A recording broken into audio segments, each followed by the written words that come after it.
মৰমৰ ছাত্ৰ-ছাত্ৰীসকল তোমালোক সকলোকে মোৰ ইউটিউব চেনেলটোলৈ স্বাগতম জনাইছোঁ। আৰম্ভ কৰিবলৈ লৈছোঁ অসম জাতীয় বিদ্যালয়ৰ অনুশীলনী 1Bৰ এই অংকখিনি তোমালোকে চোৱা। ইয়াত আন্তৰ্জাতিক পদ্ধতি এই ধৰণে দিয়া আছে, ভাৰতীয় পদ্ধতি দিয়া আছে আৰু কাষত সংখ্যাবোৰ দিয়া আছে। এনেকৈ আমি ভাৰতীয় পদ্ধতি আন্তৰ্জাতিক পদ্ধতিলৈ কি কৰিব পাৰোঁ, সংখ্যাবোৰ লিখিব পাৰোঁ, আখৰেৰে সংখ্যাৰে লিখিব পাৰোঁ। চোৱা তেতিয়াহ'লে অনুশীলনী 1B হয় এইটো 1B হয়নে? প্ৰথমতে আমাক দিছে যে আন্তৰ্জাতিক পদ্ধতিৰে সংখ্যাবোৰ লিখা হয়নে?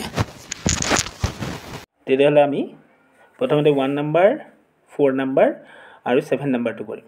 ঠিক আছে, আৰু 2 নম্বৰটোতো তেনেকৈ আখৰে লিখা আছে, আন্তৰ্জাতিক পদ্ধতিতে আছে আৰু আমি সংখ্যাৰে লিখিবলৈ ইয়াৰ আমি কেইটামান কৰিম, বাকী তোমালোকে অলপ চালে নিশ্চয় কৰিব পাৰিবা। তেতিয়াহ'লে বেছি পলম নকৰি আৰম্ভ কৰোঁ। প্ৰথমটোত মই এইদৰে লিখিয়ে লৈছোঁ, সংখ্যাবোৰ আন্তৰ্জাতিক পদ্ধতিত লিখা আখৰে। এইটো সংখ্যা 32508, একক, দশক, শতক, হাজাৰ, অযুত নহয়, কিমান হ'ল 35,000, 32,000, 32 তালে বৰ্ষও লিখিব পাৰা, দ্বিতীয় চও লিখিব পাৰা। এইদৰে 32,507, 32,507 এইদৰে আমি ইয়াক কৰি উলিয়াব পাৰোঁ। এতিয়া তেতিয়াহ'লে আমি 4 নম্বৰটো লৈ আহিছোঁ। 153,642,030 এনেকৈ আছে। সেইটো 30 আছে, 642,000 নহয়, 642,000 আৰু 153 নিযুত মিলিয়ন হ'ব। তো 153 মিলিয়ন আখৰে লিখিব দিছে নহয়, 153 মিলিয়ন আমি আগতে লিখি ল'ম এইদৰে। তাৰপিছত হাজাৰলৈ যোৱা 642 নহয় জানো, 642,000 বুলি লিখিবা, 642,000 আৰু শেষত শতকৰ ঘৰত একো নাই, দশকত 30 আছে, গতিকে কি হ'ব, দশক একক মিলি 30 আছে, গতিকে আমি তাক 30 বুলি লিখিম। তালে বৰ্ষও লিখিব পাৰা, দ্বিতীয় চও লিখিব পাৰা, 30টো লিখিলে হ'ল। সহজেনে? সহজ লাগিছে নাই?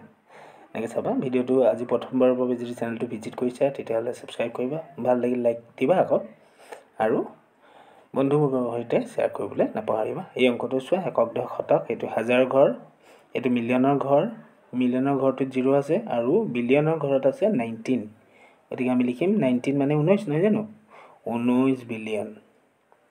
বাকী গোটেই 0 আছে, 0বোৰ নিলিখোঁ, আমি 400 লিখিম নহয় জানো।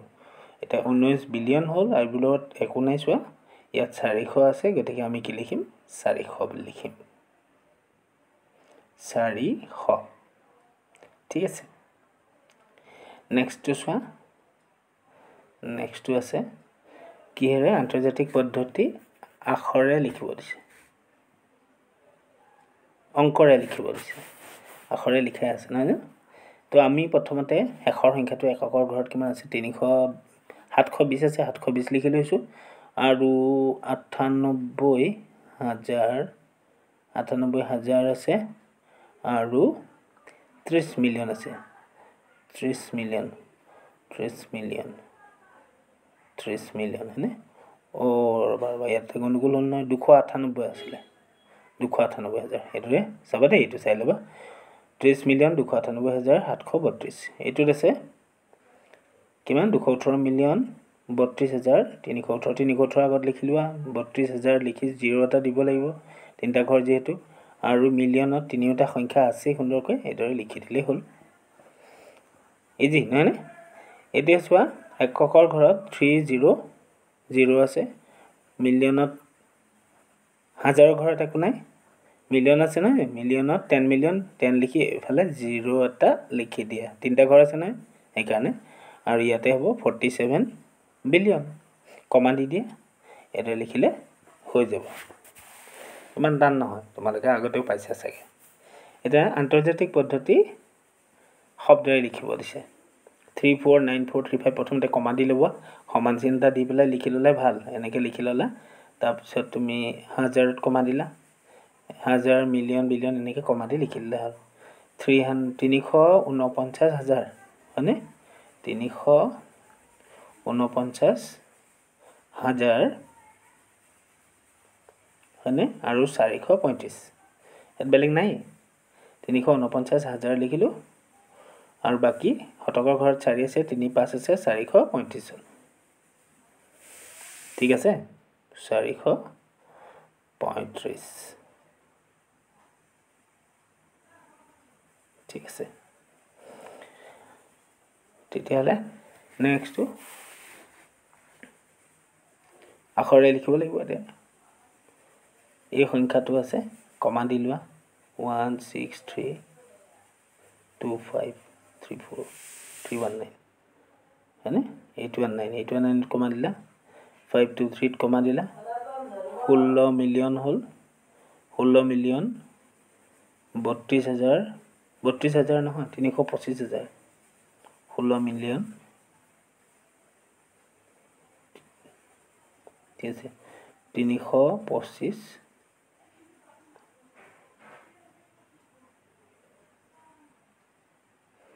325,000 আৰু শতকৰ ঘৰত 8 দশকত 1 এককত 9 মুঠতে কিমান হ'ব 819 এই লিখিব পাৰা ঠিক আছে তো তেতিয়াহ'লে শেষৰ অংকটো চোৱা 5 নম্বৰটো আছে 392381005430 ইয়াত আমি এনেকৈ লিখি লৈ তিনিটা কমা দি যোৱা প্ৰথম তিনিটা দ্বিতীয় তিনিটা তৃতীয় তিনিটা তাৰপিছত বিলিয়নত দুটা থাকিলে হয়নে গতিকে কি হ'ল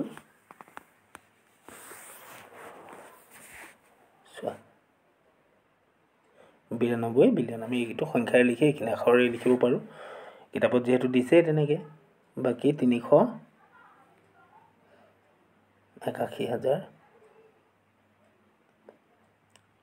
81,000 নহ'ব মিলিয়ন হ'ব হয় না এটা মিলিয়ন হ'ব 1000 ঘৰত সেইটোহে হ'ব 1000 ঘৰত 5 আছে এটা 5000 কোনোটা কাউণ্ট নহ'ব